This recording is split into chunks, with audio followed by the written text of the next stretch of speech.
Bonjour les élèves, on va commencer la deuxième partie de l'unité 2, c'est le chapitre 1 du système nerveux. Il y a une introduction. Notre organisme reçoit plusieurs informations de son environnement et les traduisent en messages nerveux. Ces messages nerveux sont transmis au cerveau. Le cerveau réagit en élaborant d'autres messages nerveux qui contrôlent généralement nos comportements et nos mouvements. Ces mouvements ou bien ces activités nerveuses, il y a la sensibilité consciente, par exemple écouter la musique, observer la télé, toucher quelque chose. Motricité, la deuxième activité c'est la motricité volontaire, marcher, parler, écrire, nager, manger, danser, c'est-à-dire toutes les activités qu'on réalise quotidiennement. Motricité involontaire, par exemple, ou bien réflexe médulaire, tirer la main en touchant un objet brûlant, ou bien le réflexe rotilien. On a des questions à poser pour les résoudre. Quelle est par exemple la structure et le rôle du système nerveux? Quels sont les différents organes intervenant dans chaque activité nerveuse? Sensibilité consciente, motricité volontaire, motricité involontaire. Et comment on assure la protection du système nerveux. On va commencer par la première activité, c'est la sensibilité consciente. Avant de réaliser cette activité, on va déterminer la structure du système nerveux. Le système nerveux se compose de un système nerveux central, c'est l'encéphale, qui est formé par trois parties, cerveau, cervelet, bulbe rachidien, et la moelle épinière. Ce sont deux centres nerveux essentiels. Et le système nerveux périphérique, ce sont les nerfs, il y a les nerfs rachidiens, nerfs sciatiques, nerfs optiques, nerfs sensitifs, etc. Vous avez le schéma d'un encéphale vu en dorsale et vous avez une coupe transversale d'un encéphale qui comprend des circonvolutions cérébrales, matière blanche qui est centrale, matière grise qui est périphérique, etc. Les différentes sensibilités conscientes, on a choisi deux exemples, la sensibilité visuelle et la sensibilité du toucher. Par exemple, dans la sensibilité visuelle, l'œil est un organe de sens ou bien un récepteur sensoriel. Il est sensible à la lumière. La lumière est un stimulé ou excitant de l'œil. Le tableau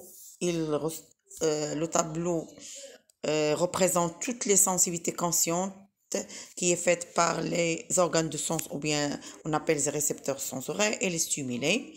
Dans la conclusion, la sensibilité consciente est l'activité nerveuse qui permet à une personne de percevoir et recevoir des informations lumière, son, température, soit ces stimulés chimiques ou physiques, par des organes de sens, l'œil, l'oreille, la langue et la peau, etc.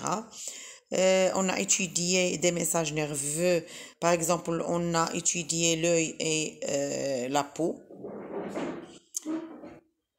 Dans la conclusion, la vision nécessite les éléments suivants. On a premièrement le stimulé qui stimule l'œil. L'image arrive dans la rétine, naissance d'un message qui est conduit par le nerf optique vers le cerveau pour être traité. Le toucher nécessite les éléments suivants.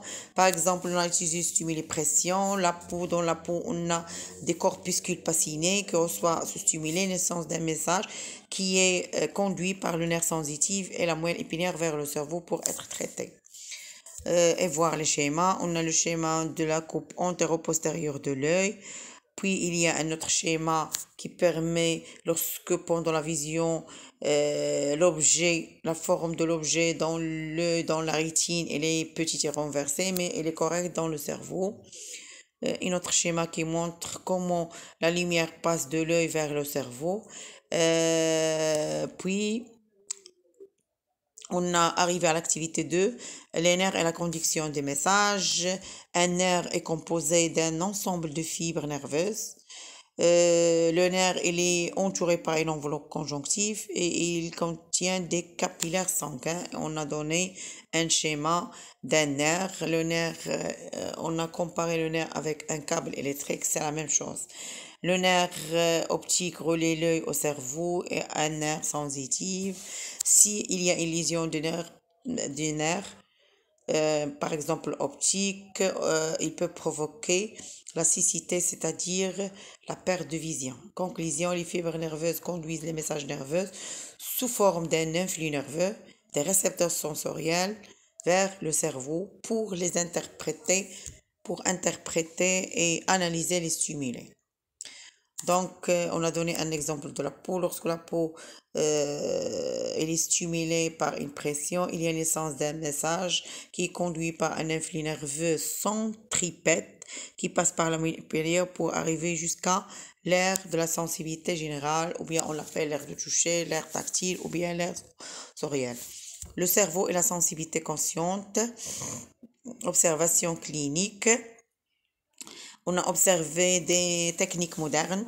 Par exemple, première observation, la figure, le débit sanguin augmente dans le lobe occipital où situé la vision. Le débit sanguin augmente dans le lobe temporal où situé l'audition. Le rôle des césaires contexte des hémisphères cérébrales droite et gauche intervient dans la sensibilité consciente et on a donné un schéma des lobes. On a 4 lobes. Il y a le lobe occipital où il y a la vision. Lobe temporal où on a l'aire gustative, l'aire auditive et l'aire olfactive. Lobe pariétal où est situé derrière le sillon Rolando, où il y a l'aire sensorielle ou l'aire de la sensibilité, le lobe frontal où on a l'aire motrice. Exemple, la distraction de la partie gauche de l'hémisphère provoque la disparition de la sensibilité chez l'homme. Donc, ça, ce sont des exemples. Le cortex cérébral et les aires sensorielles. Les aires sensorielles sont les surfaces cérébrales, le rôle dans les fonctions des sensations visuelles, auditives, olfactives, gustatives, tactiles. On a 2 types. Un aire de sensation primaire, c'est la zone d'arrivée des messages nerveux issus des organes.